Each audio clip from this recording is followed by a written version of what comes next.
Hello everyone, welcome back. Study ম্যাথামেটিক্সে প্রত্যেকে স্বাগত জানিয়ে পঞ্চম শ্রেণী থেকে পার্ট 21 পৃষ্ঠা নং 240 ভিডিও পার্ট নং 8 করব। কিছু মজার ধাঁধা তৈরি করি ও উত্তর খোঁজার চেষ্টা করি। 1 নাম্বার, শূন্য থেকে সংখ্যাগুলো পরপর লিখেছে। দেখো, 0, 1, 2, 3, 4, 5, 6, 7, 8, 9 অঙ্কগুলো ব্যবহার করে প্রশ্নবোধক তুলে দিয়ে, এই যে প্রশ্নবোধক যে চিহ্নগুলো দেখতে পাচ্ছে সেগুলো তুলে দিয়ে নিচের অঙ্কটি গঠন করি। প্রত্যেকটি অঙ্ক একবার ব্যবহার করি, মানে 7 একবারে ব্যবহার করতে পারবো, 6 একবারে ব্যবহার করতে পারবো। অনেকভাবে মেয়েটি বলল যে অনেকভাবে অঙ্কটি গঠন করা যাবে। একভাবে আমি করেছি, তাহলে মেয়েটি কিন্তু এভাবে করেছে। অন্যভাবেও চেষ্টা করি, তাহলে যেভাবে মেয়েটি করেছে একবার দেখে নিই সে কী করেছে। সে প্রথম যে সংখ্যাটি নিয়েছে সেটি হচ্ছে 7।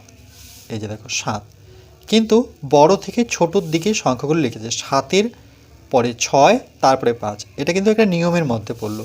প্রথমটা যদি 7 হয় তাহলে পরেরটা হবে 6, মানে কমতে থাকবে, তারপরে 5, তারপরে 7-এর সোজা করে সে লিখেছে 3। নিয়ম একই।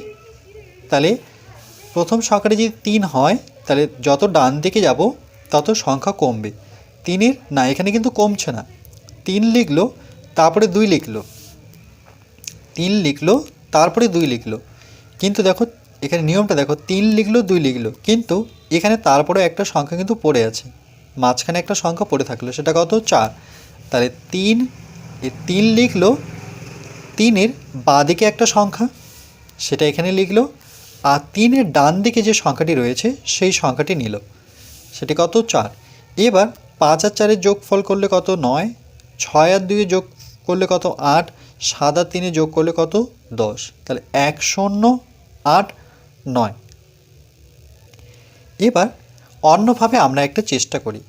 ধরুন আমি প্রথম সংখ্যাটি 9 নিলাম, এখানে যোগ করতে বলেছিল এই জন্য কিন্তু যোগ হয়েছে। 9, তারপরে 1 1 করে আমরা কমাবো। 8, তারপরে সংখ্যাটি আসবে 7। 9, 8, 7, যেমন এখানে নিয়েছিল দেখো 7, 6, 5। 7 থেকে 6, 5, তারপরে একটা সংখ্যা বাদ দিয়ে কিন্তু পরের সংখ্যাটা ধরেছে, এই যে 3 থেকে লিখেছে। তাহলে আমরাও কিন্তু 9, 8, 7 লেখার পর এই 6 সংখ্যাটাকে বাদ দিয়ে 5 থেকে লিখব। তাহলে 9-এর সোজা আমি 5 বসাই। 5-এর দেখো এখানে যে সংখ্যাটি বাদ দিয়েছি 6, তার বাঁ দিকের সংখ্যাটি 5 নিলাম। নেওয়ার পর এখানে আরেকবার দেখি যে 7, 6, 5 লিখলো, ওকে 7, 6, 5। এবার 7, 6, 5 লেখার পর একটা সংখ্যা বাদ দেওয়ার পর মাঝখানের সংখ্যাটি এখানে লিখলো 3।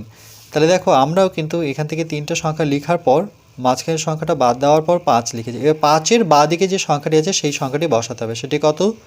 4 বসাবো। আর 5-এর ডান দিকে যে সংখ্যাটি রয়েছে সেটি এখানে বসাবো। এবার যোগ করব। তাহলে 7 আর 6 যোগ করলে কত? 6, 6, 12, 13, 3, হাতে থাকলো 1। 8 আর 4, 12, আর 1, 13, 3, হাতে থাকলো 1। 9 আর 1, 10, 10 আর 1 যোগ করলে পরে 15, মানে এরকম একটি সংখ্যা পাবো, 1, 5, 3, 3।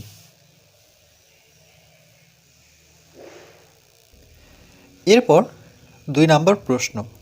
এখানে সংখ্যাগুলো দেখো, 11, তারপরের সংখ্যা 12, 12-র পরে 13, 13-র পরের সংখ্যা 14, 14-র পরের সংখ্যা 15, 15-র পরের সংখ্যা 16, 16-র পরের সংখ্যা 17 দিয়ে নিচের ম্যাজিক বৃত্ত পূরণ করি যাতে প্রতি রেখার 3টি বৃত্তের সংখ্যার যোগফল সমান হয়। এই যে 1, 2, 3, এদের যোগফল সমান হয়। যদি এখানে যোগ করো, দেখো 7 আর 1 কত? 8, 8 আর 2 কত? 10, 10-এর 0, হাতে থাকলো 1। তাহলে 1, 2, 3 আর হাতের 1 মিলে কত? 4, মানে এইভাবে কিন্তু 3টা বৃত্ত যোগফল 40 হতে হবে। তাহলে এখানে ম্যাজিক ট্রিক আমরা কি করব? 12-র ডান দিকে গেলে পরের সংখ্যাটা বসাবো। 12-র পরে কত হয়? 13, এভাবে বসাবো। তাহলে এদিকে তো আর 14 লিখব না, তাহলে 14টা আমরা এখানে বসাবো। 12, 13 এদিকটা যেহেতু নেই তাহলে এখানে 14 বসালাম।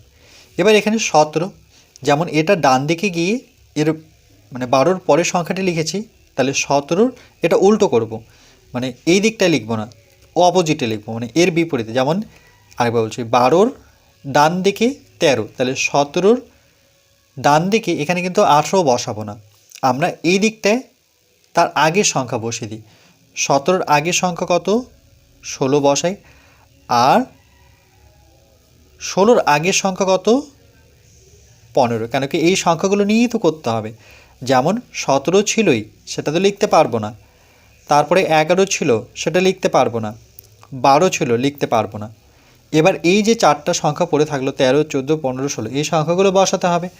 তাহলে 12-র পরের সংখ্যাটা আমি 13 নিয়ে নিলাম। তাহলে এবার কত দেখতে পাচ্ছি? 14। তাহলে 14 আমি এখানে আসবো না, 14 এখানে বসিয়ে দিলাম। তাহলে 14 হয়ে গেল। এবার দুটো সংখ্যা পড়ে থাকলো, 15 আর 16, সেটা কোথায় বসাবো? তাহলে দেখো 17-র এই দিকটা আমি তার আগের সংখ্যা বসিয়ে দিই। 17-র আগে কি? 16। তাহলে পড়ে থাকলো 15, তাহলে 15 এখানে বসিয়ে দিই। এভাবে ভাববো। এবার দেখি যোগ করে যে এই যে 3টা বৃত্ত যোগফল 40 হচ্ছে কিনা। 6 আর একে 7, 7 3 10 0, হাতে থাকলো 1, 1 2 3 আর একে 4, দেখো 40 হলো।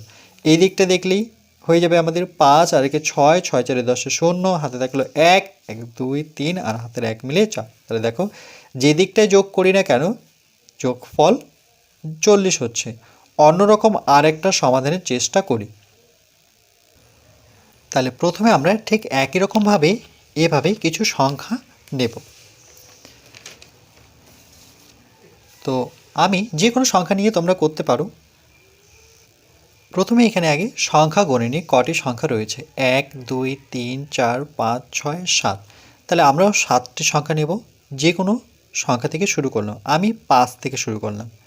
5-এর পরে 6 7 8 9 10 11।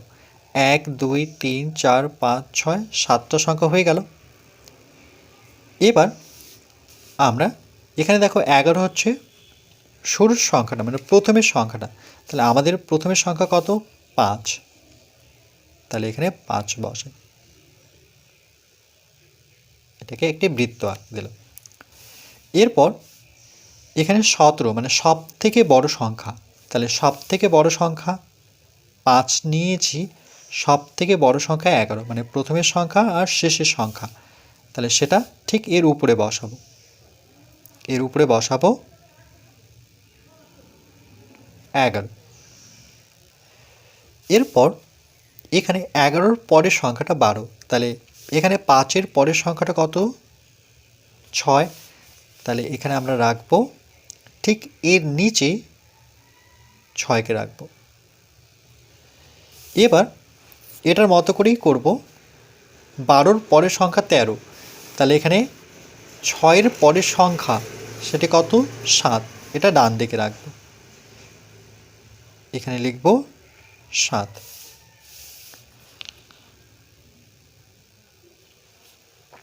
এবার 7-এর পরের সংখ্যা এখানে, যেমন 12-র 13-র পরের সংখ্যা কত? 14।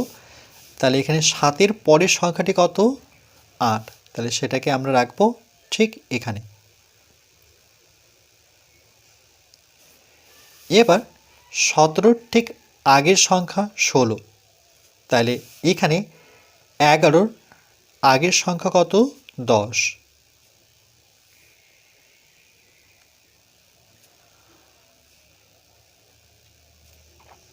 এবার পড়ে থাকলো 9। তাহলে 10-এর ঠিক আগের সংখ্যা আমরা এখানে লিখব। তাহলে সংখ্যা কমপ্লিট। এবার যোগফল করে দেখব যে সমান হচ্ছে কিনা। যেমন 11 আর 5 যোগ করলে কত? 16। 16-র সাথে 6 যোগ করি, 16 17 18 19 20 21 22। তাহলে এই দুটো সংখ্যার যোগফল, মানে 3টি বৃত্তের যোগফল কত পেলাম? 22 পেলাম। এবার এই 3টি বৃত্তের যোগফলও কিন্তু 22 হতে হবে। তাহলে 10 5 15, 15 7 15 16 17 18 19 20 21 22। তাহলে এখানেও কিন্তু আমরা 22 পেলাম। এবার এই দিকটায় আমরা 3টা বৃত্ত যোগ করে 22 পেতে হবে। 9 আর 5 14, 14 8 14 15 16 17 18 19 20 21 22। তাহলে কত পেলাম? এই পাঁচটাও 22 পেলাম।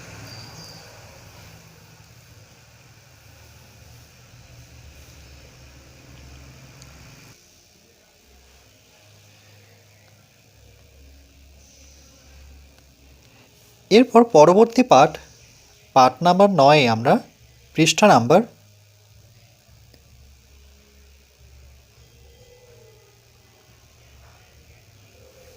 241 করব।